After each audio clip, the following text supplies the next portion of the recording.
Oh, we're starting now. We're on board. We're on board of what? This is Gus and Eddy Set Sail coming to you live from a Carnival cruise.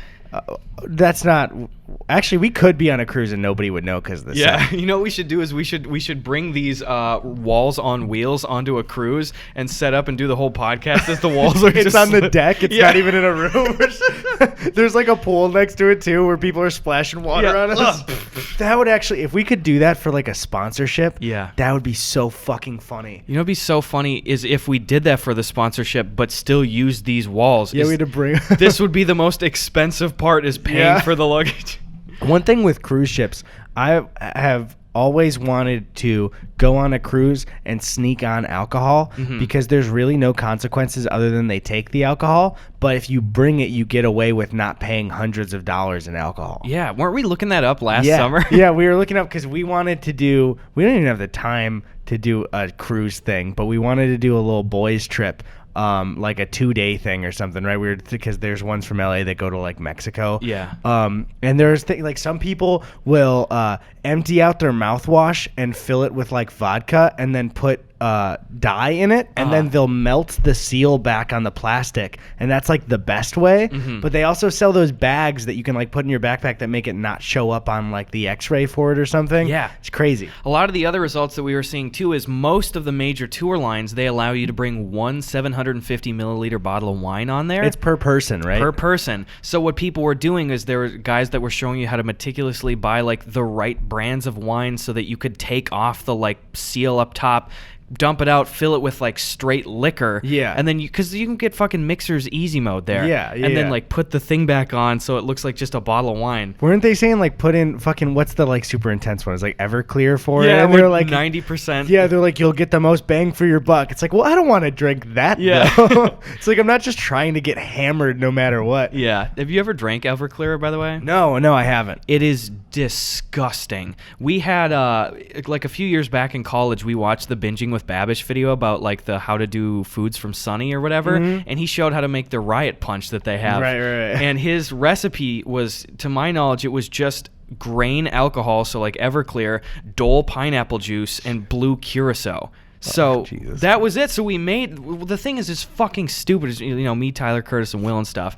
And we bought so much of it, and we, instead of tasting the exact mixture in a small format first, we made a huge vat of this thing. Oh no. And because that's what, when I think of riot punch, I think of dumping it into something, so I understand. Yeah. And frankly, I was just like, yeah, pineapple juice and I don't know, clear liquor, it's probably just like a stronger vodka. It was like pineapple and then this blue shit, that's probably fine. And it was the worst drink ever. Fuck you, Babish. He was like, this is actually pretty good. Well, did he make it in a small amount, or did he make it in Well, he made it in a glass, but he was like, I was surprised at how good this is. It was terrible. So we were stuck with this shit, and then all week long, we had this vat, and we didn't want to, like, waste it, because it was, like, $80 for all the shit. So we kept, like, pouring in Gatorade and Sprite, and then, like, Jesus Christ, other vodka to try to salvage it. It's fucking disgusting, It was dude. horrible, dude. Oh, we have some business. Hold on. Yeah. Okay, start talking merch stuff. Merch stuff. Well, first of all, guys, boy support boys, just want to say right off the bat, dude, thank you so much for the just overwhelming support with buying shirts, buying hats and stuff. We heard so much good stuff about like the merch, and frankly, again, having the merch in person here, the quality is high. And people were saying it too. I'm seeing these shirts at the live shows and stuff. Thank you for buying shirts and stuff. What we are going to do right here, look, we got our boy support boys flipping shirts here. We got the yellow design and we've got the blue design. So yeah, we weren't planning on relaunching these at all, but they're relaunching today, the day we have the podcast out. Because we got a lot of messages that were like, hey, is there any way, like, I missed it. I didn't listen to the podcast. It was only a 10-day thing. Like, is there any way I could get boy support boys stuff? This is honestly, like, it was just a relaunch so you guys could get it. Obviously, we profit off of it, but, like, we were not planning on doing this. And then people messaged us, and I was like, well, I want every boy to have it that wanted one. Yeah. And we've told you before, we're going to be pretty straight up with this whole process stuff. Like, you know, what we've said in the past, we're doing limited run releases, and that way we can have just higher quality prints and It's stuff. the screen print for it, so it's, like, actually a thing on the shirt for the logo rather than, like, dyed into it. Yeah, so we're not going to scare tactic you. we're going to be straight up with our plans. These designs, though, are going to go away for the foreseeable forever as long as we know. Maybe in like 5 years we'll launch like a retro thing for it, but these designs with these colors, we'll do Boy Sport Boy stuff in the future, but these will be gone forever. Yes. I love, honestly, I'm not even just saying this for, like, it sounds like, an infomercial. The actual patches on the hat of the Boy Sport Boys logo, we got it, and I was like, oh, god damn, that looks cool. They're nice, guys. I feel really confident about this. They're really nice, and I haven't seen a single negative bit of feedback about them. So I saw somebody on the subreddit got 2 shirts when they paid for one, so there you go. One for you, one for your boy. Hey, there you go. So yeah, we're relaunching them. You got 10 days. Don't miss it again, because this one was like, again, obviously we profit off of it, but it's like if you miss it again, you're just going to make me feel bad. I know. Please don't make me feel bad. But that's one thing. Another thing, Gus's shows, links in the description. He's still on tour. Mm-hmm. Also added another Chicago show that we will both be at. No other shows I will be at. But the Chicago, I keep saying it, and people keep messaging, like, are you going to be at Gus's show in Phoenix today? Yeah. No. Chicago, both shows, both boys. Boom, baby. Should I say the last one too, and then we're off to the real podcast? Let's do it up.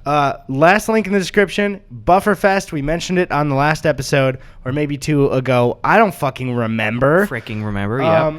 It's just a festival where we're showing 2 sketches that won't be on YouTube for months and months, and there's a meet and greet after. It's in the big fancy theater where they premiered Shape of Water, and also the Joker played at like a week ago, which was cool. So yeah, just there's a meet and greet, and we kind of want to fill it up with boys to prove that we're the strongest community. Wait, what does Danny say? Fucking strong, whatever the fuck Danny says. We're the largest bunch of boys on this part of the equator. Do look that up. Yeah. Take that, Danny, you bitch. Rebrand, fucker. All right, so one thing we're just real excited about that we're just hopping right into. Mm-hmm. Last episode or 2 ago, I don't remember what we stocked up. Yeah. We settled your guys' arguments and disagreements, and we've asked again today because we are right about everything. Everything, ever. People were responding to the podcast going, Eddie, you and Gus are just so right about everything. Please settle more arguments. You're so right every time. That's the thing is I got hundreds of comments that were that verbatim. Yeah, and I got thousands of them, so that's crazy too. Weird that you would suggest that is the case. So we're gonna dive in. Gus collected a lot of them, and I want to hear some juicy arguments that I'm gonna be real mean to one person in the argument. I'm gonna tear him down, dude. This is it, boy. This is gonna be me in a minute. Is that corn? Is that corn on the cob? No, it's a beaver eating a hunk of birch tree. Why is that you? Because the birch tree is like their questions and their thoughts, and my teeth are just like my answers and superiority. Like, I'm not following this analogy at all. Like Beavers, the show, like the one on Nickelodeon? Yeah. Oh. Is that your phone or my phone? Or? That's mine. Mine was pre-floored, baby. Mine's on the floor, too. Yours is on the floor? Who dropped their phone? I don't know, actually. Okay. This is a disaster. Did you bring a fucking second can out for that, or is that...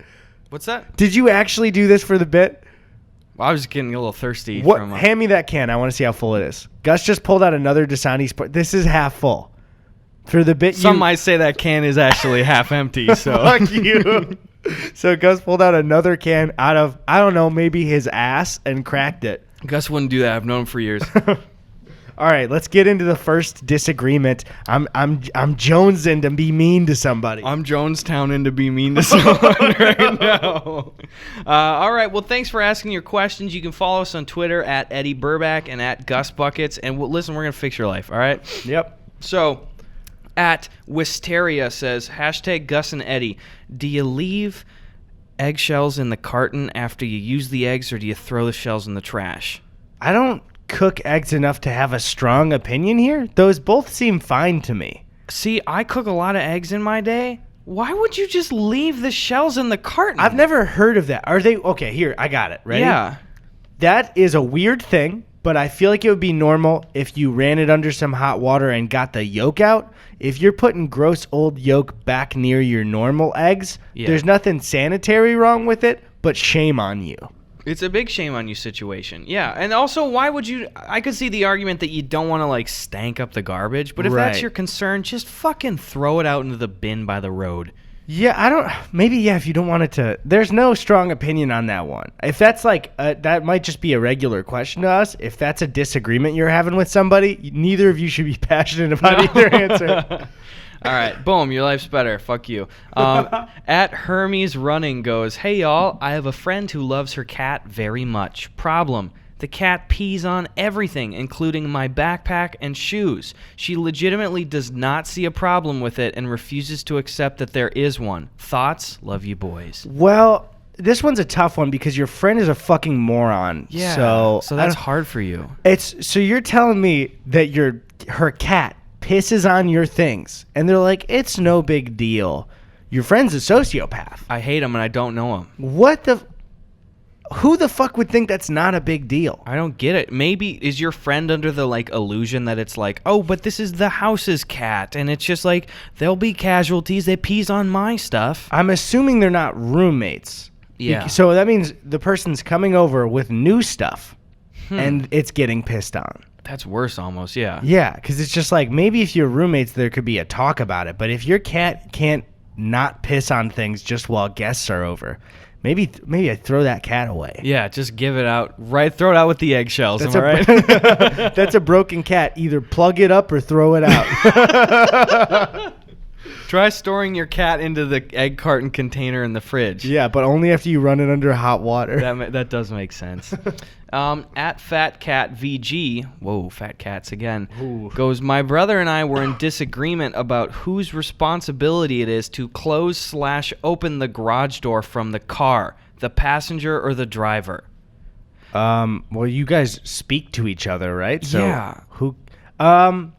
Passenger, I guess, because you're not doing as much work. But also, I could see the argument if it's like one of the garage doors, we have to get out and close it. Yeah.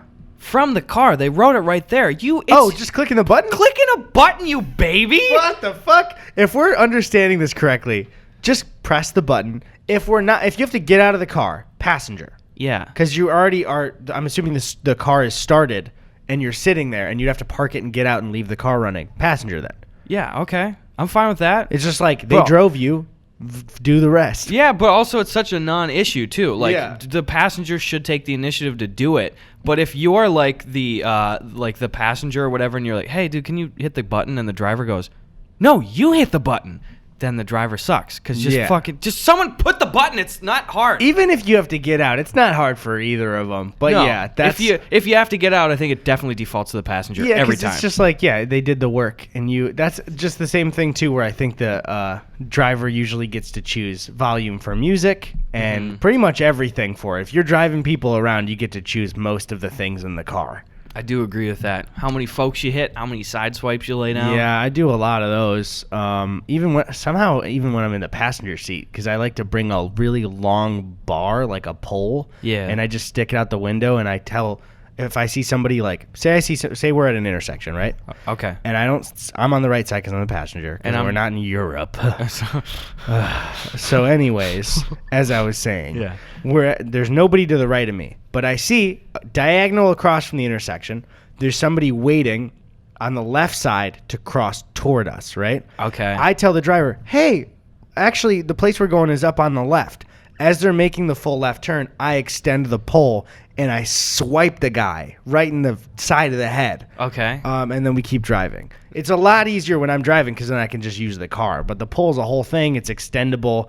Bringing it back in takes a while. And if I hit him and there's a street lamp coming up, oh boy, I'm in trouble. I've lost a couple of poles that way. You know what I'm saying? So these are like extendable, like collapsible telescoping poles, right? Yeah, like what you'd expect like Nightwing to use in like Batman. I've never put any thought into what Nightwing might or might not use. So it's like a pole that extends. So. Clearly.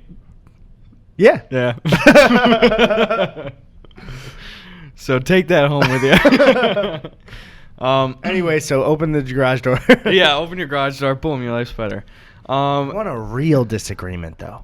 Well, I want like somebody fucked up. We didn't get any giant fuck up ones. I don't want like super serious stuff, but I want one where I can sink my teeth into, like a murder, like a sexual assault case, you know, or more like a beaver on some wood, you know. That's sort of a. That's not sinking your teeth. That's a. If you sunk your teeth, you know you fricked up at that point. You don't want to taste the wood. You gotta be the wood. All right. So here is one from @KimGilliams123, and she goes, "Is it okay to wear polo shorts? Oh, shit. Is it okay to wear polo shirts of your favorite college football team to church? It's sort of not what we're there for and seems divisive, but some people are just super proud of their alma mater." Okay, I know I don't go to church, so I have no strong opinions at all. Can you tell me, as somebody who has been to church when you were in your childhood frequently, why this matters at all? Here's the thing, Kim. You accidentally are the wrong person. What a fucking unchristian thing to do. You're fucking sitting down in church and someone's got like a football jersey on or something.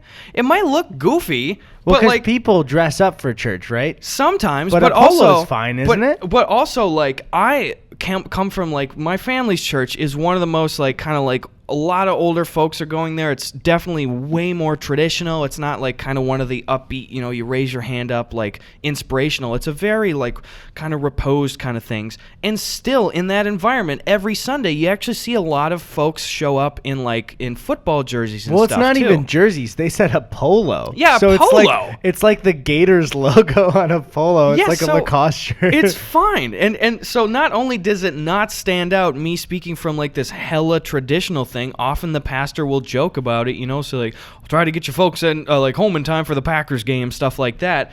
The fact that you would be bothered at all what somebody else shows up to in church is like, fuck off, dude. Can you reread half the message, like after they talk about bringing the shirts? What did they say? Okay. She says, it's sort of not what we're there for and seems divisive, but some people are just super proud of their alma mater. Okay, hold on. I gotta unpack this. So first off, Yeah. it's not what we're there for. Do you think wearing clothing supporting something means that's all you're like? If I wear a band shirt to Walmart, do you think I'm headed toward like that's the concert to me? Yeah. I'm going to Walmart like I'm here to support Korn. Yeah. You know what I mean? Like this is not.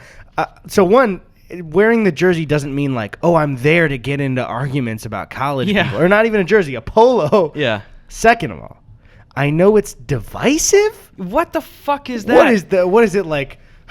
They're bringing some of the devil to church. You're an Ohio fan and I'm a Florida man. Like what? I fully think that if you really are that concerned about what someone shows up to church, that just seems like a really judgmental thing to do, frankly. And for all you know, how do you know that's not the only clean shirt that they have? Also, again, it's a polo, dude. It's not just like fucking chill. if they showed up with their face painted. That's a different story. Then it's like, yeah, this isn't what we're here for. Yeah, maybe that's a bit much. But can you imagine showing up to heaven and going, hey, God, thanks for having me. Jesus, they're wearing team polos down there at church. And he's like, you fucking rat. I was watching the Rose Bowl yesterday. He's like, I know. Well, what did you do?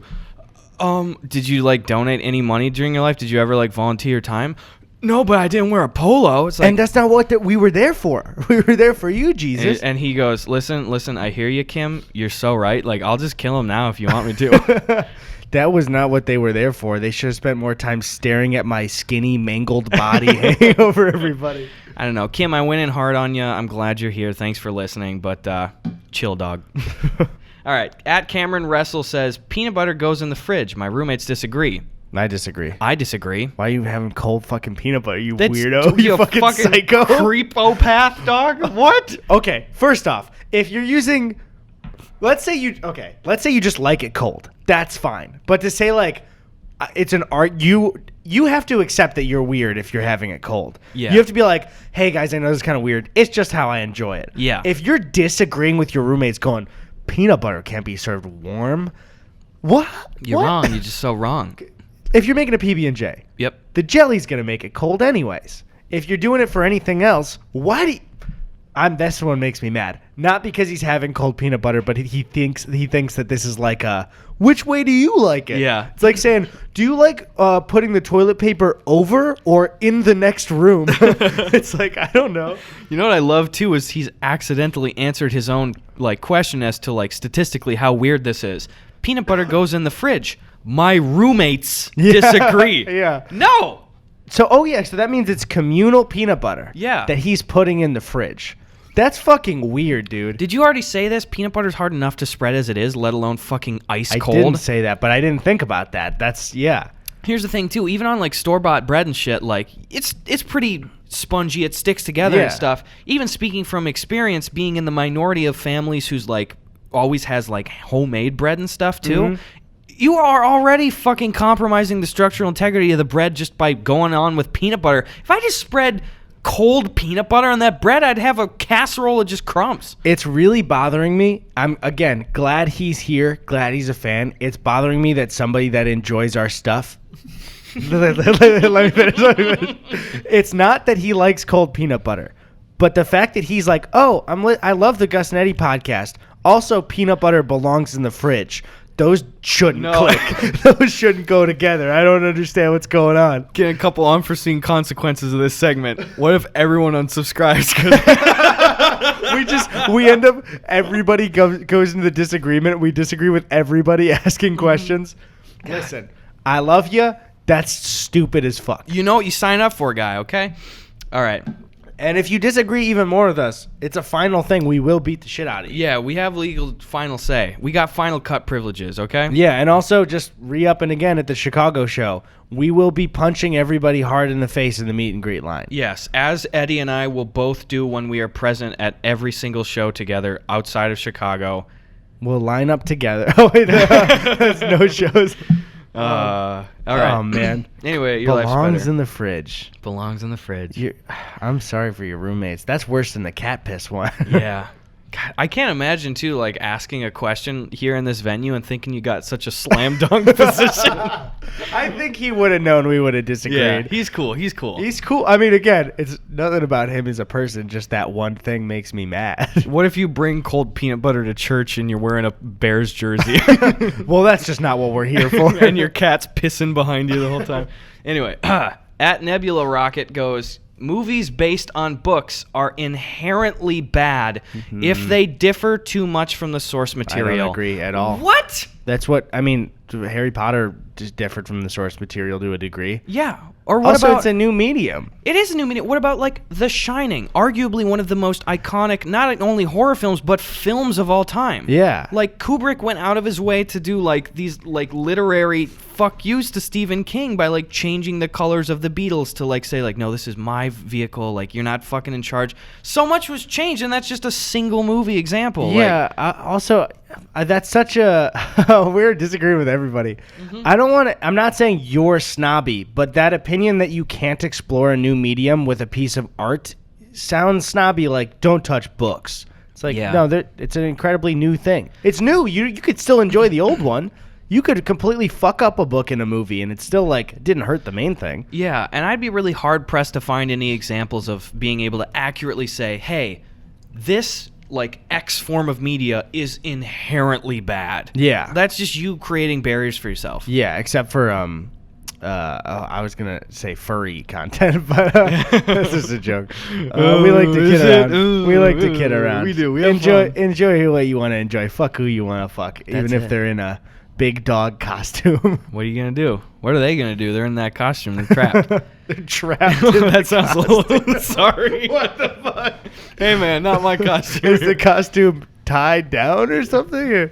Can't let her blow away. You know what I'm saying? I don't like that. What are you gonna do? All right. This is the one. Okay, I have not read this one yet. I just saw that you had glanced it. At Q Sticklin says, my brother flip-flopped his reservations on my family for my mom's birthday. He, my brother, said on Monday it was this Friday, and on Wednesday said it was the following Friday. Yesterday, he said he had his days mixed up, and it turned out to be this Friday. We said we couldn't go. He was mad that we made plans, but I feel since he gave us only 1 day of notice, we are in the clear. Also, hi Gus, pleasure meeting you in Liberty Township. So no hi for me? Or? No. Did you were supposed to be at every show so far. That's the real thing is I just haven't shown up to one of them. Yeah. You keep calling me. Where are you? I don't know, man. I'm just not feeling it today. 27 times in a row? Dude, if you do this at 28th, I'm going to be really mad. That's what you said the 16th time I did it. But no, your brother's. I don't think your brother's an asshole. I think your brother is feeling insecure about the fact that he fucked up the plans, and he's getting mad as a result because he doesn't want to feel self-shame. Yeah, especially since other people are involved because it's for your mom's birthday. So now he is in charge. Like, his name is on the line for having organized this shit, and you guys can't show up, and that's not your fault. Yeah. But I see how he'd be upset, even though I believe he's in the wrong. Yeah, I think, he's, again, upset wrongfully, and also a little bit selfish to be upset for your mom's birthday when you fucked it up. Mm-hmm. That's kind of one where it's like, come on, man, grow up and accept blame for that thing because you kind of fucked up your mom's birthday. And I don't know the nature of what this is. If it's a surprise party, that would definitely debilitate the party. But, if it's a matter of just going out to dinner or something, just everybody can get her a gift and then just say, listen, we're going to take you out to dinner when it works for us next week. Yeah, just plan a new one. It's not. But, yeah, I would say if your brother's, like, actually upset at you guys, he's fully in the wrong. And I'd say just give him time. Hopefully, if he's an adult, he'll, like, switch and be like, that's my bad. I could see that happening. He seems like a good dude. Not yet. No, not yet. Well, he's 0 for 1 in my book, so. All right, now we're getting into a little bit more of the easy listening ones, less salacious. At Will Bratton 5 says, I insist that Hank is the protagonist of the later seasons of Breaking Bad, whereas my friends demand that Jesse is the only truly good person. Okay, well, I'll give us a timer. Skip 2 minutes into this podcast to skip Breaking Bad spoilers if you've never seen the show. Yes. Let's do it real quick. Hank has pretty much nothing but good intentions for most of the show. Mm-hmm. He does, like Walt, let pride stand in the way of himself, but he has mainly good intentions. Jesse is manipulated and, in my opinion, just like fucked over, but he still does make bad decisions. And I would say Hank is more likely the protagonist of the show if you were thinking of the most good guy than Jesse, even though I love Jesse. I absolutely argue that. Like, we see Jesse get the shit hands dealt to him in every way. And often we're seen, like, Hank is portrayed as this oafish douchebag, especially in the first couple seasons. He's such a locker room jock idiot, you know? But then people could point to the arguments of like, oh, what about the time that like Hank stormed in and beat the shit out of Jesse, or what about when Hank was like, I didn't even think about was in bed and stuff and was just berating Marie to no end. He was a huge dick to Marie. That's one thing where you're like, Jesus Christ. And also though too, not justifying it, he had the world on his shoulders. Like, he didn't even know if he could fucking walk again. He had already for like months, if not years, been dealing with Marie fucking stealing shit, and she was in therapy and stuff. So it's not a black and white issue, but I agree with Eddie. I agree with you. Overall, Hank is probably the most morally sound guy. Yeah. And okay, well, that's probably the 2 minutes up. Okay, we're done. We're done. No more spoilies. No more spoilies. I don't like that. Spoilies. In the Breaking Bad movie, Hank fucks a furry. All right. At Renee_Haddock says, I think the button on the remote that opens the DVD player is stupid because you have to walk up and put the DVD in anyway. My dad says it saves you a few seconds and is therefore useful. I don't even use DVDs, but I've never been more passionate about anything in my life. I'm sorry to steamroll you here. Your dad's right. It does save some time. It's because the thing is, there's the bending over, and then are you bending over with the disc? Because that's fast, but then you're clicking and then putting it there. Well, I guess, can you close it? You can close the DVD tray with it too. So it's either press, open, place, press, or just having it in your hand and placing it. That's true. So it's just like, it's kind of useless, but if you're arguing real specific semantics about it, it is faster. Also, sometimes you can't easily find the button to open it. Like, you could even look at PS4s, for example, which aren't the remote situation. Sometimes they hide that shit on the side, and you're searching around in the dark and stuff. Yeah. Here's one thing, though, is it's only beneficial if you have the remote within grabbing distance. If you have to walk for the remote, then it's a no-go.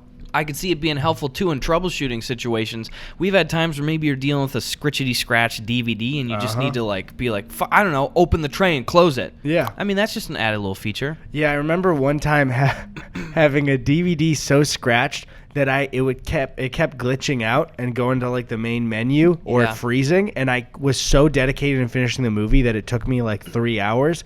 And that movie was I believe it's called Racing Stripes. Right. It was the one where Frankie Muniz was a zebra trying to be a racehorse. And I think back and I'm like, Why was I so dedicated in finishing that movie? You had to see it, dude. Man, I totally forgot about that because growing up, like my whole family, we would go to the library. Like it was a daily stop for us. We were watching a movie every single night for years, and I forgot how many just countless times we just were struggling with these like public library DVDs that were all shitty and scratched up, where it'd be like, oh shit, okay, well I think we got to maybe the dinner scene in the movie, so let's go to scene selection, let's go to the scene after that and try to rewind and get as far back as we can, and then play it. And it was usually still that point in the DVD that was fucked up, so you'd have to go like, all right, I'm just in the dark for 2 minutes on this movie. That's weird. That's gonna be our like. Well, we also had VHS tapes, so it's not gonna be our like. You had to rewind the tape because we did that too. Yeah, but DVDs were arguably more problematic too because they were just so fucked, like fully. Yeah, but do you remember how slow rewinding a VHS tape was if you got it? Like, and you pretty much you have to close your eyes and look down because you're like, oh, well, I don't want to spoil the movie, and it's moving fast right in front of me backwards. So. No, that was hard too. But yeah, like sometimes, like you said, it would skip you to like, oh, this skips to chapter 8, or it would take me to the menu or something. We had a copy of Elf on DVD once that got so fucked that it took you to the bonus features part of the menu, which I did not know was possible. Yeah, that's weird. Anyway, one thing I was talking about too with Jake recently, of like we were talking about those weird. I think it was Jake and not you. I was on the phone for it. But it was like, did I talk to you about the slot machine thing on like radios at all? So it's just I know about it though. Yeah, in my music class one time I caught the boombox doing the little slot machine game thing, and I never saw it again. Every time I went in, like when you're a kid, those like side games that aren't even like main consoles or anything, but it's like, oh, this thing has a game on it. Oh, here's a McDonald's toy with a little game on it. And I loved the Harry Potter Chamber of Secrets game where you're going through the Forbidden Forest being chased by spiders, where it's like it was a game in the bonus features where it just gave branching options. So it'd be like, all right, choose right. Oh, there's a spider. You lost. I remember that. Yeah. They had flying through the Chamber of Secrets too. Oh, yeah, they did. And then you like go in front of the snake thing, and you get it. I get it. No, I just love those little games that it was before, everything was just kind of digital downloads. So they're like, we'll throw a game on there for the kids. Yeah. It's like, oh, that's really cool then. Oh, fuck. We should tell Jake about that off air almost even. Well, that was he said he played it a ton. No, but like for a video idea. That's a good video idea. DVD menu games. That might not support a full video, but even just any side game thing. Yeah. Just because, can you think of more DVD menu games? I mean, there was like Shrek Forever After. You remember that? I don't remember a game on that. Not Forever After. It was on like Shrek 2, and it was like Shrek the Idol. Like far, far away idol. Do you remember that? And it was like a bunch of like bonus scene things, and you could like vote for the side contestant characters and shit like that. I hope well, I guess you can't really. Are there bonus features that people? They should add bonus features to like Netflix and everything. Yeah. Well, now I guess that's the sale for it. They have some of the shit where it's like the interactive things on Netflix now. Like the Puss in Boots has an interactive series, and there's an interactive Minecraft series on there. Also the Black Mirror episode. Yeah. What was that called? It had a cool name. Parabellum. Nope. No, it Black was Mirror Nightingale. No, it was the name of the game in it. It was fucking that was it. Shamrock Shake. What is it? To play Black Mirror. It's just like the two choices are or and there's just one timer. guy, and you get to just choose the sound he makes, but you hear it in the preview too, so you just hear it again. And if you don't choose fast enough, he goes, please God, please choose. Choose. What the fuck is that? That's content, baby. What were we even talking about? The DVD menu stuff. Oh yeah, I don't know. Dude. That one's like, that's one thing I hate about microwaves with those saving seconds of click. Every microwave should have an add minute button. I don't think ours does, right? Add minute buttons? Yeah, where you click add minute and it just starts counting, like it starts the microwave at a minute counting down. I agree. Two things. Every microwave should have an add minute button, and every microwave should by default when you start pushing buttons, it doesn't automatically hit that many minutes. Dude, doesn't that ours do that, right? Ours doesn't cool. Do it. Yeah, ours is cool. But the one where you back at my mom's place, if you click 3 and it's like 3 minutes, got it. Who the fuck ever thought that was a good idea? No other keys do that on anything. Where it's just like, one press, you're good. And I hate anyone that defends that, like, bro, you just hit time cook. Yeah, but when I hit the button, that's me time cooking. I'm putting in the exact second amount. Exactly. And the thing is, like, say I want to cook 3 minutes. An add minute button instead of the time cook, I can just go 1, 2, 3, done. Boom. I like the idea for an add mitten button, too. If it's too hot, it gives you an oven mitt. It just kicks out. Oh, hot mitten. It's like smoking from the microwave, like burning out. I need another mitten for my mitten. I'm running out of buttons.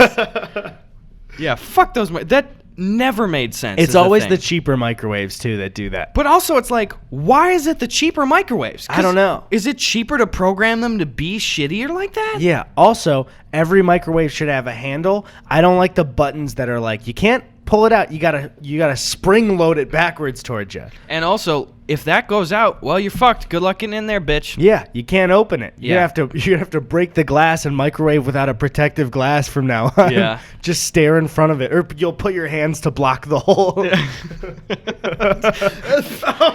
Oh, these microwaves! Get in here, more hands on deck. I wish there was a mitten button so I could block this out. No, you're trying to block it, and the mitten button keeps going. It's smoking hot. Smoking.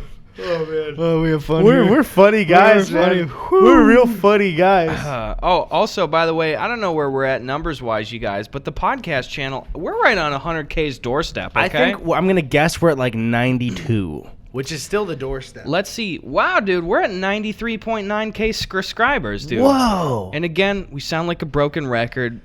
Audio listens and shit. We're still fucking growing every week, guys. Thank you. It doesn't make sense, but thank you. Makes sense to me, but that's just because I'm such a numbers guy, okay? I'll just add really quick. I'll be a little dopey boy for a moment. Dopey boy like I'm smoking ganj, am I right? Hit it, bro. Hit it and spit it. Boom. Does that feel good? No. You gotta cough to get high. That's what they say. What was I fucking saying? I don't know. Oh yeah, just since before we started the podcast, think about our channels and our interaction with people that watched our stuff before the podcast. Yeah. It just feels like, when I think back to that, it's like we're missing something. Like now, just the fact that people just listen and know us so well and want to listen to just us chat and talk about shit. And there's so many memes that aren't our main content that exist. It's just like the feeling of having like a community to like talk and meme and do shit is just so much more supportive than just making your own stuff. Oh, absolutely. I love it. It's so great. I absolutely like it too. We totally didn't forget till the day before the podcast to record an ad read. Nobody would do that. That doesn't sound like us at all. All right.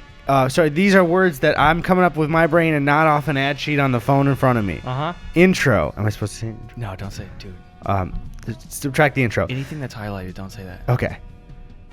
So wait, if there's just white behind it, is that highlighted? If it's just black text with white behind it, is that highlighted? I don't know. Just is that a white highlighter? Good. I'm panicking. Right let's now. talk about the holidays. Mm-hmm. I know. I know. That sounds so bad. It's crazy early to talk about the holidays, but trust us.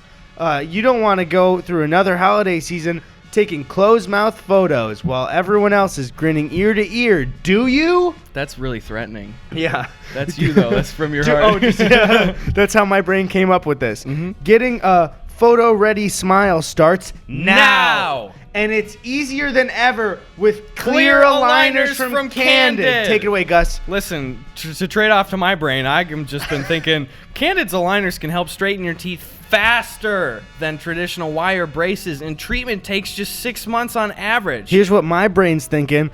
An experienced, and bold, in my brain it was bold, yeah, orthodontist who is licensed in your state creates a custom treatment plan. Then they show you a 3D preview, like with the red and blue glasses. No, that's not true. They open a Chex Mix box, pull out the glasses, and give it to you. Then they show you a 3D preview so you can see how your teeth will look after you're done.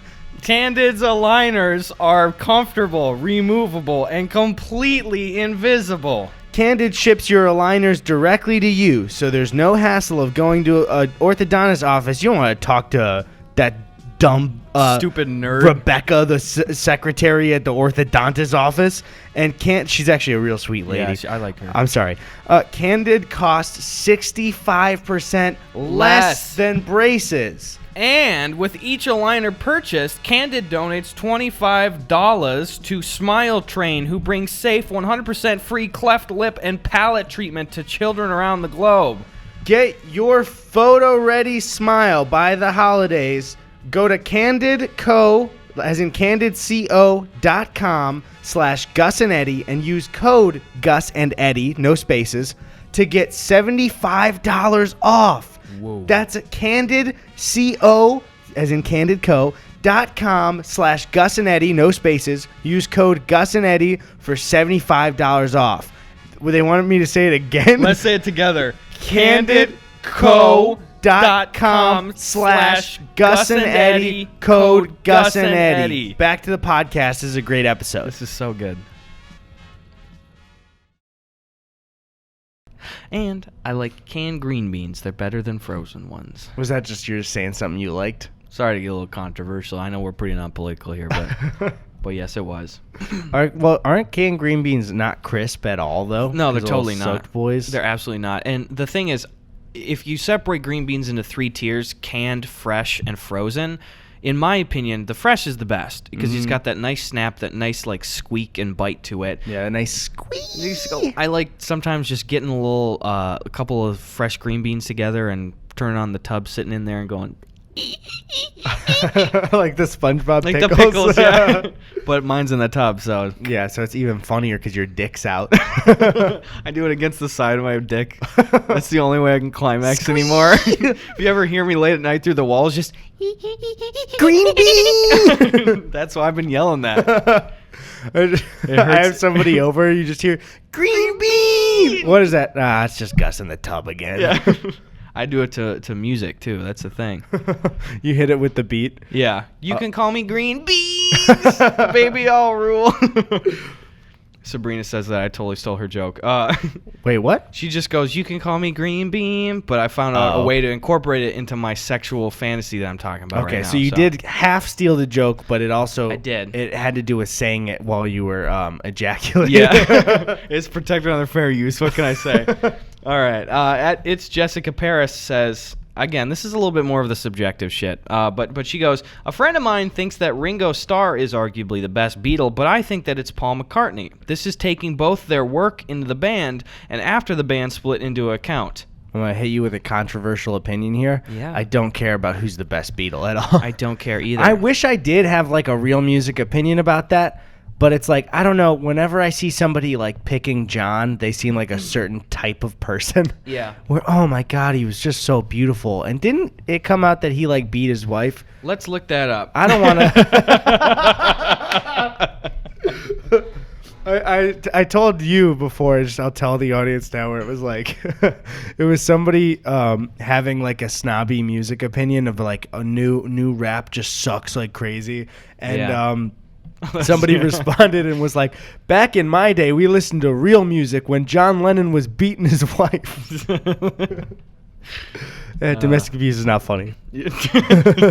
Now we can joke about it because you said that. Now that I gave the disclaimer. I just control F'd beat in this Vice article, and I was like, oh, whoa, there's like dozens of examples. But then I realized that the word beat is also in the Beatles. Yeah. So Oh, it's in the. I was thinking just music in general. my hands are tied here. A lot of beats.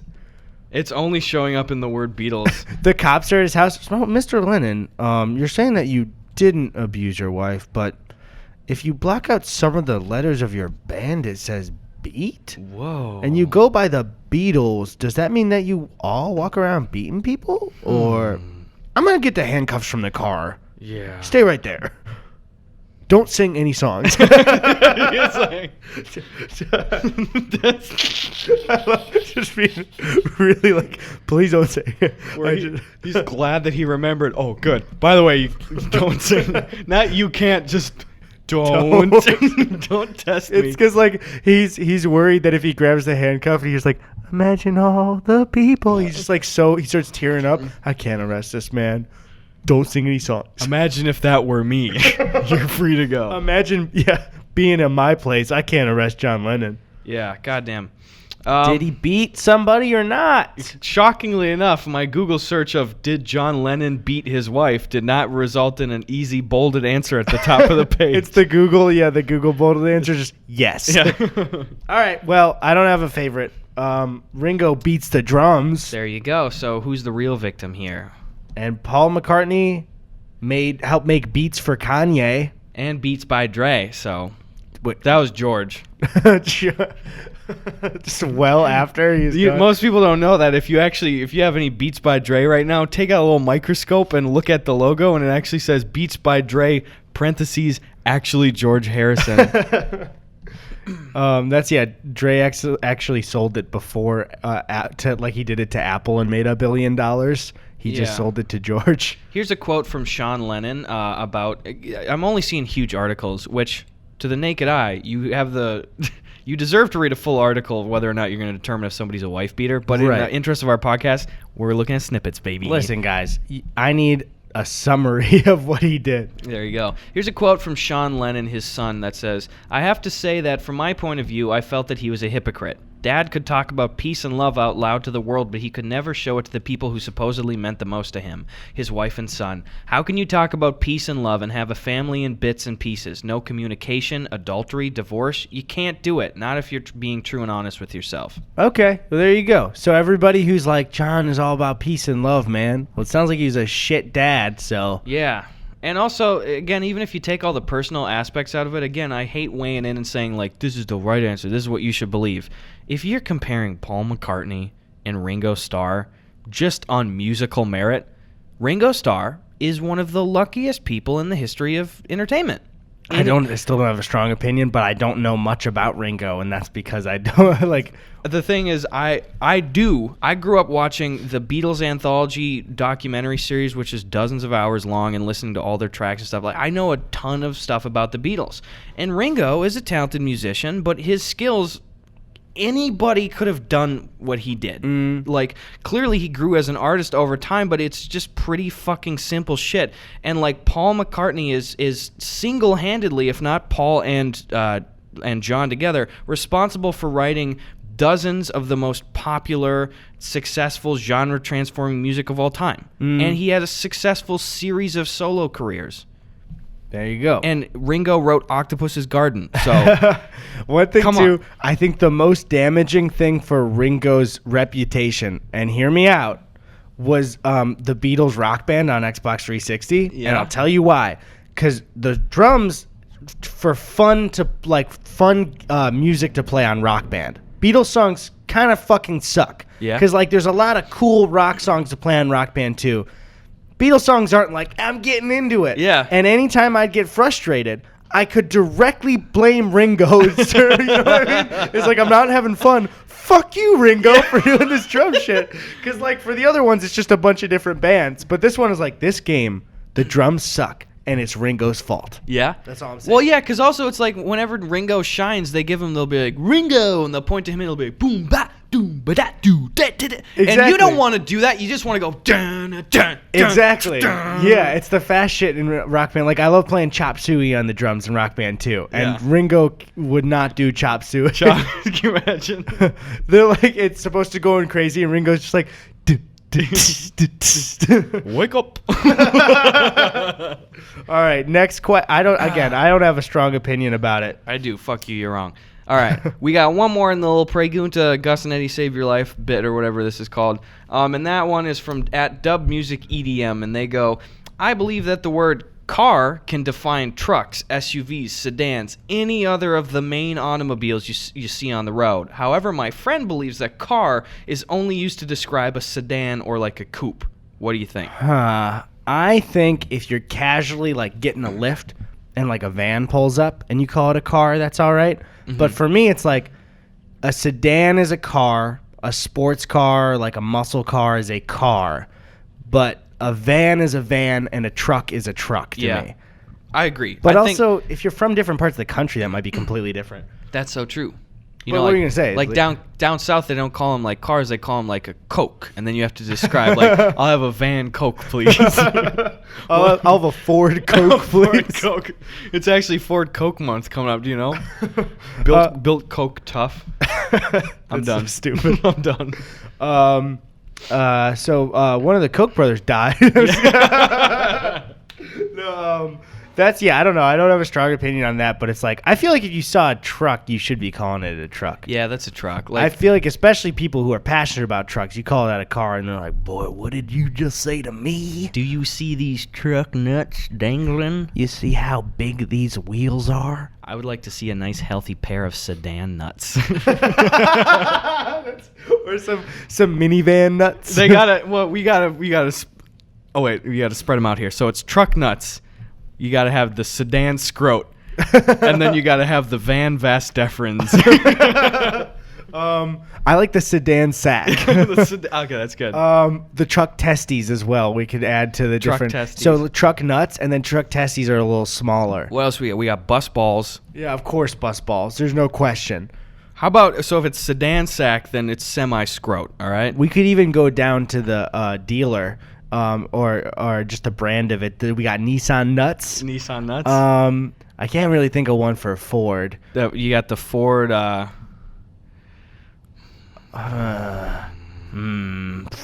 Ford. Ford. I'm actually thinking, I can't. I was doing a bit, but I cannot think of a good F1 for balls. Just the Ford fucker. You know? It's just a penis. I want to see it like on stuff that doesn't even have wheels. Like the plane penis would be a good one. You know, it's just like cutting through the air, and it's sized just like truck nuts are to a truck. So it's just a giant dick. When they land, it's just scraping across the ground to replace the plane. Sparks are coming up. It's metal. They don't tell people, so when you're landing, it's just boom. Like people are, what's going on? I'm sorry, there, passengers. Our plane penis is knocking against the ground. We're gonna climb back up to about 10,000 feet. We're having a little turbulence because of our plane penis. We're going to try and avoid some storms. Penis gets real wet, gets real rusty. The funny thing is, if it was actually like this rubber penis attached to the back, all of the flights, that thing would be flapping your whole flight the whole time. Would be miserable. Sorry about that, folks. This is our plane penis. Thank you for flying American Airlines. And people say we don't have fun here, dude. Dude, people keep trying to say we don't have fun, and it's obvious we do. If they only knew. Well, sorry, plain penis is still making me laugh. Well, I mean, we saved everybody's lives. We might as well move on to some flipping mail. Add that to the list. Someone uploaded a really fucking hilarious video to the podcast subreddit this week. Again, thank you. Dude, the memes on r/Gus and Eddie are so fucking funny. Yeah, dude. I loved the one that was the Family Guy meme of Quagmire hurling Joe around, and it was Sabrina walking you with your hernia. Yeah. Oh, I suppose I owe it to... I didn't tell people the hernia update. Oh, yeah. It's weird as hell. Oh, dude, my fucking hernia update is weird as shit. I've been telling some folks at the live shows, but... So, again, I went to 3 urgent care doctors and did the turn and cough, like, physical examination, and all of them all said, yeah, you definitely have a hernia. And then the next step is I went and I saw, like, a groin surgeon guy, whatever his fucking title is. A dick doctor. A dick doctor. There you go. A dickter to save time. And he feels around and he goes, not a readily apparent hernia, but I recommend you get imaging. So I went and I got a full ultrasound of the region. He called me back, like, a week ago, and he goes, you don't have any hernia. Like, I can't see anything. How many doctors told you had a hernia? 3 of them said, oh, dude, I definitely feel it. What the fuck were you feeling? I don't know, dude. And here's the thing is, at the time I was overjoyed because I've been so dreading surgery so much. I've never had surgery before. And then I was like, fuck yeah. Okay, but I am still in pain, so what the fuck is wrong with me? I don't know, dude. So it's either probably maybe like testicular torsion, or some guy, shout out to you, I wish I remember your name, said, hey, why don't you go get checked for epididymitis? Anyway, folks at home probably... Thanks for listening to the Gus Hernia update. We got a premium toddler milk drink. Whoa. What's the brand name? Enfagrow. InfoWars? This is one of Alex Jones's like man things. It's for your toddler to be manly as hell. You give it to your toddler and they just get really red and sweaty. They start taking before and after pictures that look exactly the same. Yeah. All right. Well, by the way, we'll take on a little bit more mail. Just a little. Oh yeah, because I'm already almost out. We're pretty much out of mail. So send us some more packages. Well, have you been to the P.O. box? I haven't been to the P.O. box in a couple weeks though, so take that last note with a grain of salt. Okay. Last time we had too much mail, and now we have too little mail. So if you guys could send just the right amount of mail for us, that'd be great. That'd be great. Send us a very medium amount of mail. This is from Amuyu from Finland, actually, too. Whoa. So, and it looks like it's a Finnish snack that they've done everything in their power so as to ensure that we are unable to remove it from this box. It looks really sick. It looks like bugles that are dipped in chocolate. I can't read the brand name here. If this is a communist manifesto, I'm gonna be really mad. Oh, it is a fucking bugle dipped in chocolate. It's called a Smash. Hell yeah. Thanks, Cool. guy. Yeah, thanks. What was the name? Amuyu or something. I don't know if that was a brand, but... We got a manifesto? I don't know. It's wrapped in more packaging, but it feels like a book. Dun dun dun dun dun dun dun dun. I don't think it is a manifesto. All right. What is this? What the fuck? It's called here. I'll show the camera here. There's this little. It's a fish guy, right? Uh-huh. And it's called a film by what the fuck? I can't pronounce his name. Fantastic Planet on Blu-ray. Uh-huh. And he's holding a little boy. Okay, hold on. I'm gonna read this. That's not that weird movie that Sam Basher couldn't figure out, was it? I No, we that was like somebody in their. Wasn't it like somebody in a Suicide shed or doing something, some yeah. weird? Yeah. A politically minded and visually inventive work of science fiction. The film is set on a distant planet called Egum, where enslaved humans, Oms, Whoa. are the playthings of giant blue native inhabitants, Drags. I'm kind of interested in what this is. It looks weird as hell. How about you and I do a little duster and throw this on the DVD player, okay? Let's do it.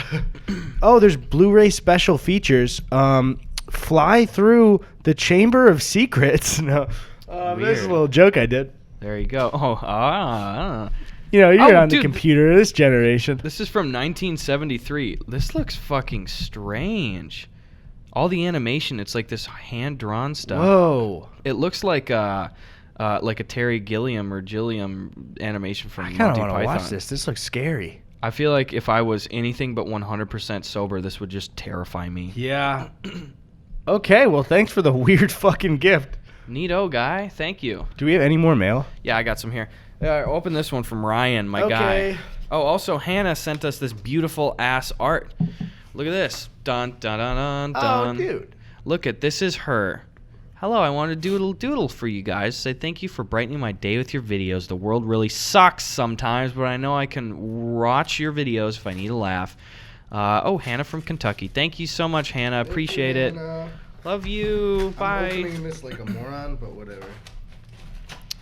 Gus, stall. I don't have any skateboards. I can't do that. Ho-ho. Grind. My ass sweat just all over the table. Okay, whoa. All right, so this is from Ryan. You already told me that. I'm done. It's okay. I know you said not to send you money, Uh-oh. but I'm a terrible listener. Boys support boys. Please roast my high school action short film. Tweeted it at you. Oh, I forgot. I didn't edit that video because it wasn't as strong, but I'll do it eventually. Okay. It's fake money. Good. Oh, thank God. Yeah, it's a bunch of... Dude, you can use these for sketches. Oh, fuck yeah. Oh, I bought one of these at a costume shop in Hollywood Boulevard, and it broke last week, and I was Dude, bummed. So now I fuck have yeah. a bunch more. Actually, it's weird because I've been watching Breaking Bad. I've been seeing so many of these, you know, just like stacking them. So this is nothing to me. This is fucking great. Yeah. So we can spend these, right? Well, I'm gonna. You could probably only spend these at like really, really quick gang transactions where you hope they don't count it. You can spend it if you walk into a store, but you have to go like that. You have to walk up and go, "Hey, just looking for a case of beer. So if you could just, guys, if you don't see, I'm fanning him with it. He's fanning, And then they're too distracted with the wind going in your face right now. you can't even see it's counterfeit. Take the money. Take the money. Give me my beer. I go, whoa, where is it? Whoa, there it is. Take Okay. whatever Natty Light brand beer you'd like, guy. Thanks for the natties. Thanks for the natty. Be my daddy. Somebody make a fucking a hip hop underground cover album with me on this. All right. All right. There you go. You have your assets. There you go. Oh, is your nothing's showing on the screen? That's like too weird, but still. Is that the last of the? I'll grab one more. Grab one more. Eddie, tell them about your trip back home. What did you do? Jakey, Tony, and I went to go see Danny Gonzalez, Drew Gooden's show, with also featuring Curtis Connor. And it was a great show. It was a fun time seeing my boys. When Jake was over, we did a Halo night with all my Chicago boys, and it was super fucking fun. And that's Custom about games only or what? What's up? Custom games? Yeah, buddy. But yeah, I actually might buy an Xbox One for the Master Chief Collection, because Drew has an Xbox One, and so does Jake. So if you want to play Halo, there you go. I don't even know how to open this. Yeah, we always get like these packages from Asian countries that are very, very soft, and they're very wrapped to shit. Do you mind just like cutting somewhere on here, because it's like there's no part to even peel. Yeah. Oh, this is weird. I guess you have to like extra secure it for like these overseas packages, but I don't know. Nobody from Finland ever does that shit to us. Here, I can keep going at it. Your butt cheeks on in here. Okay. Here's one from Dimitri from Australia that I'm opening. I thought Dimitri was like Slovakian or something. I am ignorant. From where? Australia. Well, I mean, you can be Slovakian and from Australia. Not legally. All right, what do we got here, Dimitri? What? Whoa. That's freaking weird. What is this shit? Dude, am I going crazy? What? There's nothing in this. What? Look, it's just a blank package. There's nothing in any of this. Better not be like fucking cyanide or some shit in there. No, there's like absolutely nothing. No. And it's from an Asian country. Haha, you got us. You wasted money. Well, maybe they actually meant to order something. It looks officially packaged, but just so you guys know, it came in this thing, and I've taken out the bubble wrap, and then there was another packet with bubble wrap, and there's nothing in any of it. It's freaking weird. Put it in Hannah's envelope and we'll burn it. I want to see, where's it from? Dude, did we get poisoned? This is from, I don't even know the countries that it's saying. I don't know either. Read it right now. I don't want to touch it. Don't touch it, just read it. From Dongfeng Village, New District, Song Gang, Sub-District Office, Bowen District, Bowen Q. We just got poisoned with something, dude. Ah, shit. Well, thank God we got a copy of Sonic Heroes on GameCube. Dude, fuck yeah. That sounds tits. I've never played it, but that's awesome. That does sound pretty cool. It's got a player's choice, and if Nintendo or PlayStation is doing those hits cases, you know it's a good game. Yeah, it must be. And I've heard of Sonic, so probably it might be okay. I hope he has his bare feet in this one. I want to see Sonic's feet. Yeah, I think you do. I don't. So Dimitri goes, read me. Thank you, Dimitri, for sending us all this stuff. We'll take a little. These pro skater characters or something? Oh yeah, I'll take a peek at there. What's in there? They're shirts. They look like shirts with. Oh yeah, I know y'all like Tony Hawk Pro Skate, so here are my Skater Boy tees. Sent an L and an XL because they are the most sold sizes, and I can't tell how big y'all are. Here's a GameCube game you can't play because it's PAL region. Fuck. Yeah, well, it'll look good on the shelf. How did I know that this was I didn't even play Pro Skater as a kid, so I'm happy that I was like, that's a Pro Skater character. You know your meme, guy. I just missed, Tony and I were talking about that. I just missed out on Pro Skater 2 completely. I played Underground because I rented it, but it's just none of my friends had it. I just completely missed out on the game. I did Pro Skater, I did Underground and I did American Wasteland, and that was it. Which one was the one that was no loading screens Was that American Wasteland? I don't remember. I don't remember either, and that's it's pretty nuts. I don't know that we both don't remember. Well, it's almost like Mandela effect or something. What's that again? I hate when people say that. They do it for the dumbest shit They do it for everything, where it's like, did you know it's actually like Berenstein and not Berenstein Bears? Mandela effect. And it's like, or maybe it's just a likely word that everybody mispronounced and then heard from everybody else that it was a certain way. I could see that. Because it's like, I don't know, that shit pisses. For most of the Mandela effect stuff, it's just like, wow, don't you remember? Why does everybody remember a movie called Kazam where Sinbad was a genie? And it's like, because it was Shaq and somebody just said it was Sinbad and you mistook it. It's like, it's the same movie. We all did that. Yeah, we all remembered it was Sinbad. Or you didn't remember the movie like very distinctly, and you remember it's like a 90s thing, and you just said Sinbad, and somebody went, oh, 90s Sinbad, that's him. That was it. Mandela effect, bro. That's part of us from an alternate universe, and it's entering our minds. Damn, guy. Pretty crazy. I didn't even know. This is conspiracies. Speaking of conspiracies, we need to pay respects to the troops. Today is the day of the raid that we're recording this. So. Oh, the Area 51 raid? Yep. For the lives we lost. Actually, if something goes wrong, I don't want to say that. That didn't age well. Thank you guys. I saw a clip of a bunch of people at Area 51, not near it, but around, chanting "Clap them cheeks." Yeah. It was just a group of people going "Clap them cheeks, clap them cheeks." I like that. It's just a bunch of meme people. I saw somebody in the Toy Story hat, like the alien hat that Logan Paul wore to the forest. I said weird. I wonder how many people showed up. So I'm reading this news article from Heavy. I don't know what Heavy is, but it was updated 5 hours ago. And there's a line in here that said, journalists at the scene said that at most a couple hundred people showed up. That's pretty good, actually. Yeah. One Las Vegas newspaper put the number at about 100 people. Reuters described the crowd as several dozen revelers. The Garden said 75 people were at the gate. There were some entertaining live videos that popped up, though. Photos from the scene give a sense of the crowd. Some people wore spacesuits. Some wore tinfoil hats. Some people carried inflatable lanterns. If the meme had happened 2 weeks ago instead of like 3 months ago, there would have been way more people. But the meme died, so it's like only people that are celebrating kind of a dead meme for it. Yeah, tail end here says, according to The Guardian, more people showed up for various alien festivals tied to the raid than were at the actual raid, estimating that number at about 1,500. Okay, so they didn't want to actually raid Area 51, but they came to celebrate the meme, and that's a good amount of people. That is a good amount. I thought that it would have been way more than that even, just the meme power of that. Yeah, I just think because too much time went by where people got tired of it. Yeah. God damn. Can you imagine being one of the people that showed up and it's like 75 people and you're like, guys. Because you're probably picturing like crowds and crowds of people. Yeah. God damn. Well, they can stop all of us. They did. All they had to do was close the gates. What? The gates too. I saw a report. The front and back gates are 9 miles from it, so they didn't even get close. No. God damn, dude. Because it's like the government's gonna shoot you for it. Yeah.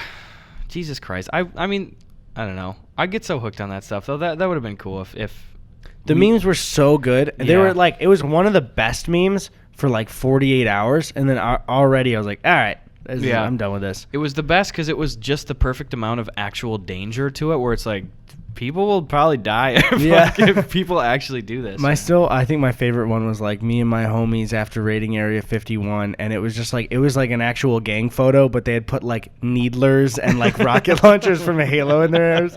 That was so funny, man. Dude, I was just talking last night. I gave Sven a call, and I was like, the amount of like just weird public shit that's going on right now. Like the Area 51 meme raid is happening. Like the Tekashi 6ix9ine shit's going on right now, where he's naming like other high-profile rappers. Did you see the new meme with that too? No. Where they'll just like announce that he announced somebody that you wouldn't expect as like a member of the Bloods or something. I saw the Bill Nye one. How his code name was like Skinny Bitch or something like that. That's great. I don't know. That shit scares me. And then of course the fucking YouTube verification shit just happened too. Like, yeah, okay, like because this is gonna come out in a couple of days, so this isn't like a weird stocked up one. Yeah. Verification doesn't matter. One thing that pissed me off, somebody tweeted at me and was like, I don't know if I told you this. They were like, Eddie ... You like, because if you guys don't know, YouTube pretty much unverified almost every channel on YouTube and is like, hey, this is only going to be for important people like James Charles or Shane Dawson or Philip DeFranco, which I'm going to say Phil isn't important. Fuck that guy. Am I right? That's pretty much it. Philip DeFrankly, that was a bit too far. He's going to be on the podcast soon, so. Well, say it to his face, he'll kill you. But I take it back. Nobody show him this clip before I go. There, it's good. Or before he goes on the podcast. But they took away, and they gave us all an email like, hey, you don't meet the requirements anymore for being verified, which you can't take away a verification. Yeah, that's stupid. And the requirements were like a big following outside of YouTube. We both have that on Yeah. like Twitter and Instagram and everything. It was like, I forgot do you remember what the other conditions were? I don't. Whatever it was, it's like technically we still met the requirements. And it was just disappointing to have YouTube kind of just say like, yeah, fuck you, you're not important. Yeah. Somebody tweeted at me and it only had one like, but he's like, Eddie, ... You're making money, making videos and doing podcasts. You're gonna be fine. It's like, all right, yes, sir. I won't complain about anything else, sir. I'm so sorry, sir. It's like, fuck off. Yeah, fuck you, dude. It's like we can complain about shit, especially if pretty much our boss is doing shit we don't like. It's like people think, and I saw the guy who's like making YouTube videos and everything. Yeah. People look and they're like, well, I want to do that job and I would never complain if I got there. Yes, you would. Yeah. Grass is always greener. Yes, you would complain. And obviously, our complaints are well. For the record, too, I'm gonna be able to maintain my verification. Did you get the full answer? I didn't put my appeal in yet. No, it said that like what the fuck did my email even say?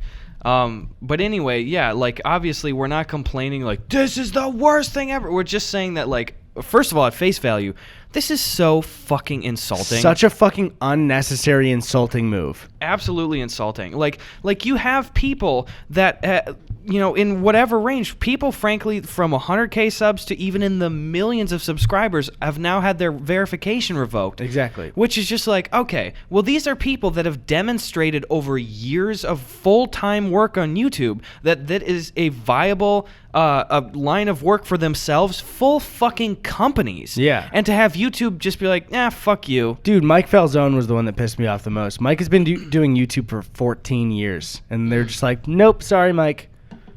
I think Valley Folk lost it too, and it's like, okay, well that's an office with people, and like they just fucking won like an NBC show. Yeah. And Which fucking congratulations, by the way. Yeah, and it's like, so even legitimate stuff, they won the NBC show. Mike is an actual traditional stand-up that performs at real comedy clubs around here, like the Laugh Factory and stuff. It's like, so what are the fucking requirements? It's just there were so many people on YouTube that they were like, all right, if we didn't select you to keep the verification, then we're just going to say you're ineligible just because we're too lazy to check because there's too many channels. And it's like, so don't unverify everybody. It's ludicrous. It's just supposed to mean that I'm me. So when people in the comments say, have my profile picture and have my name and go, hey, I got this new prize for you. Click the link below. Yeah. People can see and go, unverified, that's not him. That's where I think that's the biggest issue that I take with it is they have this stupid idea, like they being YouTube have this stupid idea that this is going to help impersonation. It's like, no. Also, like you say, too, let's use James Charles as a fucking huge channel, a huge example. Who at this point thinks that they could have a knockoff channel that would get so much traction that they reach 100,000 subscribers and get verified for this false channel? Also, James could just report it then. How do you think any of his sisters are just gonna like see that and get fooled and not be flagging the shit out of this thing? Like it was literally a problem that I would be shocked if you provided one example of that happening in recent years. Yeah, I don't know anything about impersonating YouTube account getting big, pretending to be somebody else. It makes no sense. And then, like I said, the irony is now that you're rescinding the verification of probably tens of thousands at minimum. Probably, I would say it's more than that. Yeah, like probably 6 digits of these people who have been verified for years, Now, the comments, like you said, are fucking flooded with how many, like, you can just change your display name and your profile picture, and now your comment shows up like anybody else that says Eddie Brubeck. Their excuse now is that it's gray. It's a gray highlight over our channel. It's like over the channel name. That doesn't mean fucking anything. That's stupid. That's like, fucking dumb. I know it's pretty much an icon versus an icon, but a check mark on the internet is a verification. Yeah, and that's when it's on your own videos, right? Yeah. So what about the podcast here when we come in and comment? Yeah, exactly. Oops. Unverified now. Yep, you that's guys fucking can dumb. be me now. Congratulations. Yeah, obviously people aren't. If anybody does it here, obviously like you. They're not. You They're suck so bad. Well, that, they were. like, I saw them joking on the podcast, like we should just impersonate Eddie, so they have to verify him. It's like they don't care about me. They don't care at all. I haven't appealed mine though, so I will say I have not gotten a direct full denial yet. I was just part of the mass. I don't have a YouTube rep, So, which people smaller than me on YouTube have a YouTube rep. I don't understand really why I don't have one. It's really specific. You had a YouTube rep at like 100K, didn't you? I did, yeah. What's going on with me? It's so strange. I don't understand. Like, so much of it is a mystery to me because it doesn't make sense. Yeah, it doesn't make sense at all. The one that I got, it said like, hey, we're writing to let you know we've updated the look and eligibility criteria for channel verification on YouTube. And then where mine differs, it says, in the coming weeks, you'll see a new gray background on your channel name that indicates it's a verified channel. With this change, all verified channels, including official artist channels, will have a consistent look across YouTube. Wait, so they're taking away the checkmark for everybody? Everybody. Oh, shit. That's like I'm constructing a letter to my YouTube rep right now, and I got to vet it, and I want to run it past you, Eddie, still too. Yeah, I have to read it yeah, still. the first draft's a bit hostile. But yeah, like first of all, that was even the most petty argument that I had where I said like this was a bad idea was also if you're just approaching this from a graphic design standpoint, the fucking universal verification symbol is a check mark. Exactly. Or at the very least, even like Snapchat, the verification thing is a gold coin that looks like Reddit gold and shit. I didn't even know there was a Snapchat verification. Yeah, it's like it's this gold thing, you know. So it's like there's no emoji that is that or anything. Yeah. At least have a symbol. For a while now, here it's been for like verified music channels, they get the music note symbol in blue. Yeah. And I'm just like, have a symbol. It's just, especially too, if you guys didn't see the email for it, it's like, here, wait, let me find it right now. Okay, so it says, we're writing to let you know that we're updating the eligibility criteria for channel verification on YouTube. Unfortunately, with these changes, your channel no longer meets the criteria to be verified. We realize this might be disappointing, but we believe these updates will make channel verification more consistent for users and creators across YouTube. So pretty much they're just like, hey, we're sorry, we know this is important, but we believe this is a good idea to fuck you over. And that's what the email says. Like, that's pretty much it. I saw a wonderful point by Nerd City on Twitter publicly, too. And he said, you know, like, bad ideas, there's a shitload of bad ideas, too. But if you're approaching this from, like, a creator-to-creator standpoint, verification is one of the easiest ways for users, like full-time users, to find each other on the platform. Yeah. Like, I have made connections with people because I'll see, like, whoa, I didn't know this person even existed. And then you look and they're following you on Twitter and you follow them back and then you start messaging each other. And we make content, thereby like reinstilling the fact that like YouTube is where we are all meeting to like make this shit happen. Like we're sharing audiences now because we met each other by seeing the verification notification. Exactly. Also, so like let's say, so I looked back at the email. Channels are typically verified if they, first bullet point, have built a large audience and community on YouTube. I've done that. Are widely recognized outside of YouTube and have a strong presence online. I have over 100,000 Twitter followers. Also, What, you know what I mean? Like, what the fuck? and also, again, thank you guys for bearing with this whole thing. We know that we're in a privileged position to be I able love my job. to do this shit. We love it. It's very frustrating. We're griping to the company, not boo-hoo our lives. No, yeah, it's just, it's like, it's such an unnecessary move that it's like, it's like you're pissed off at your company for just being so stupid. It's so stupid. And what I hate with all of these YouTube press releases too is there's always some sort of footnote at the end that say like, we spoke with creators and it's like, bullshit. I want some fucking names. Yeah. Who are you fucking talking to? Nobody would want this. Did you see the super dumb explanation for it? What was that? Somebody said like, why are you doing this? Yeah. And they were like, we have seen feedback from users that say the verification system is confusing. So this is to make it less confusing. Yeah. Who is confused by verification on the internet? Nobody. So it's like, it's such an insulting, like, yeah, guys, sorry, this was the user feedback. Absolutely fucking not, it wasn't. Yeah. They're just lying. And if that's the case, what a kid with an iPad maybe sent you a message and you changed it because of that? Can you imagine if we based the podcast off of every single suggestion that somebody said? Also, it's just like, I think the big problem too, and the big frustration, especially with Team YouTube and their announcements for things, is they have had times where they have directly lied to everybody and then been like, all right, here's the real deal. And it's like, okay, so I don't trust anything you say anymore. Yeah. It's like you have lied to the public before. So why the fuck would I believe this isn't for any move other than like, we don't want to acknowledge certain channels, so it's safer to just acknowledge a small amount of them. Yeah, that's the thing too. Is I'm really trying to think of any semi-legitimate counter arguments to say like this is a good idea. They want to be in control. That's pretty much it. They want to be in control, and maybe it gives them better leverage with brands. And I always hate the idea that like verification is an endorsement from the company. Yeah, you know? it should just be you're you. That's that person is the thing. You know, there's that huge thing on Twitter where more questionable accounts were getting verified, you know, like people that might be more like alt-righty and stuff like that.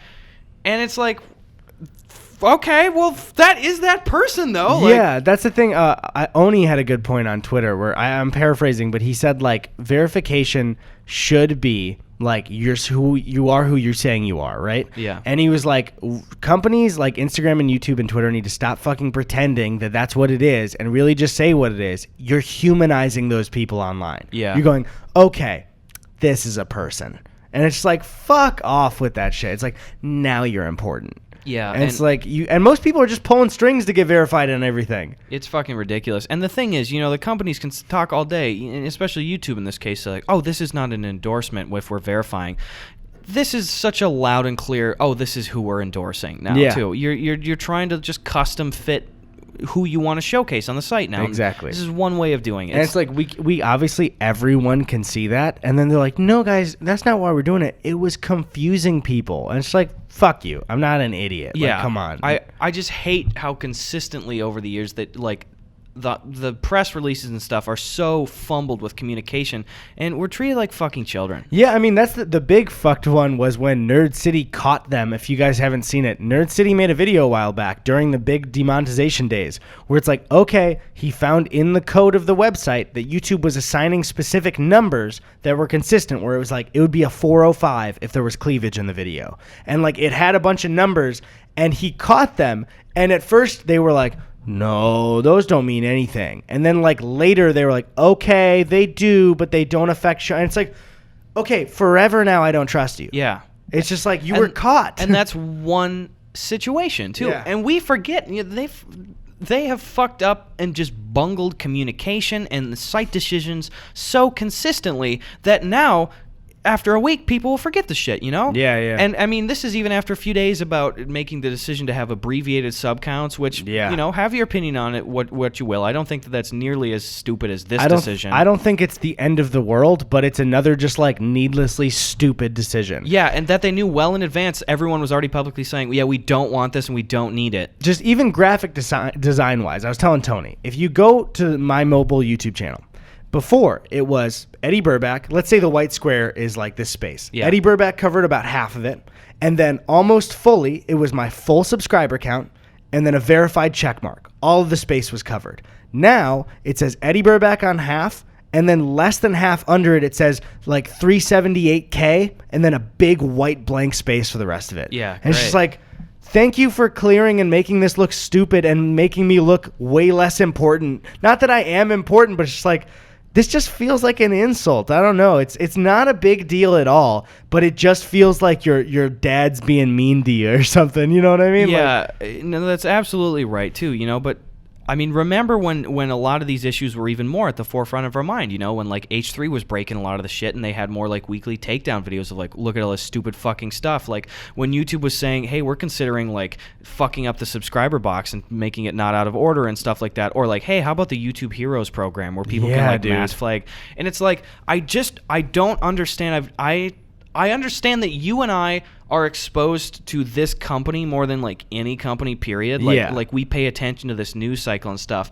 But it is astonishing how just systematically fucked all of the decision making has been in the last few years with this shit. There's only been really like 2 or 3 times where I'm like, oh, thanks, YouTube. Yeah. And it's like, it was the new copyright stuff and everything, but I don't know. It's just like they seem to actively want to damage their brand all the time. I don't understand it. It seems like the overall end goal of YouTube is in the long run, clean it up until we forget what YouTube was, and it's just this super corporate like cut and paste. They want it to be all kids content for the most part. They're making TV 2.0 with it. The thing is, they got fucked because there was that lawsuit recently from the FTC, and it's like, so they went all in on kids content, and then the government went, you can't do that. And YouTube's just like, wait, fuck, what do we do now? And so I don't even know what they do because they can't center it around kids content as much anymore. I don't know what they do. And again, like, I'm not this fucking business analyst here, but it just doesn't seem like a good idea to roll the dice on like fully family friendly shit. Well, who said it? It might have been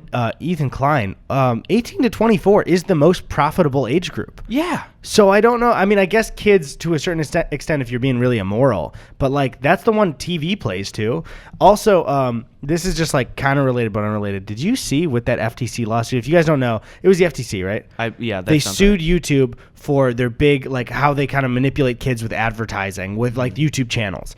Ryan's Toys Reviews, which is like I think one of the biggest channels on YouTube ever, was a kid unboxing toys, but his parents kind of turned him into like a content machine. Yeah. I didn't know this. This was part of the lawsuit. They said that 90% of the content uploaded was sponsored, and most of it wasn't announced to be sponsored. Damn. Can't do that. No, you can't. That's fucked up. Yeah. I don't do that to adults. You don't do that to adults watching our stuff. You know what I mean? I go like, fucking attention, this is a sponsored bit, pay attention, dumbass. Could you guys, I couldn't imagine how mad I would even be if I watched this podcast and we were like, yeah, guys, we were sponsored by Dasani the whole time. We just thought not to mention it. We would never fucking do that. Look at I wouldn't this. give Dasani money. It's Coca-Cola, dude. Suck my big, fat, greasy dick, Dasani. Sponsor this. My dick's about the size of your can. Suck it. You can fit it in there, guy. Anyways, fuck Dasani. Fuck off, bitch. Play the theme music. Fucking